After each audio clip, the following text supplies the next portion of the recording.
Recently I fainted. Don't worry, it wasn't anything serious, but it was still a very unpleasant experience, which I hadn't really felt before. I wanted to capture the feeling of slipping into unconsciousness with a painting, which is somewhat of a challenge because the experience is very internal. The main external symptom before fainting is just appearing vacant, so although I could start with a blank-faced photo of myself, the rest of the experience would have to be conveyed less literally, with compositional or technical choices. One element was the feeling that I was retreating into myself, and losing the ability to pay attention to my surroundings, which I represented by composing the portrait so that I took up most of the canvas, leaving very little room for anything else. Further still, I blended the edges of my head into a vague dark area towards the top of the piece, to blur the lines between where I ended and the background began. I found losing consciousness to be quite uncomfortable and physically sickening, which I represented by including blue tones in the highlights of my face. These blues contrast with the more orange tones used in other areas of the skin so that they become more exaggerated, pushing the effect more than if I were just to paint everything with a blue tint.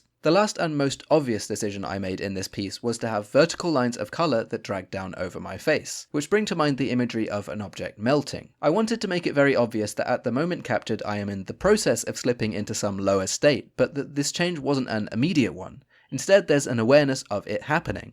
If you've ever fainted before, how do you think you would represent your experience?